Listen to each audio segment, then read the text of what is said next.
जय झूलेलाल। सभी सिंधियुनि भाउरनि ऐं भेनरुनि खे ॿुधाईंदे हुए मूंखे ॾाढी ख़ुशी पई थिए कि सिंधी संगत 6 दफ़ो पाण सभिनी जे लाइ खणी आई आहे सिंधी बैत जी चटापेटी, जंहिंमें 3 साले खां 8 साले ताईं जा ॿार भाग वठी सघनि था।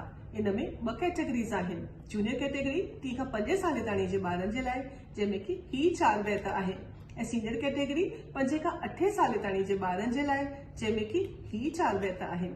ही सभु बैत तव्हांखे मिलंदियूं सिंधी संगत जी वेबसाइट ते, सिंधी संगत जी यूट्यूब चैनल ते ऐं सिंधी संगत जे लर्न सिंधी मोबाइल ऐप ते बि।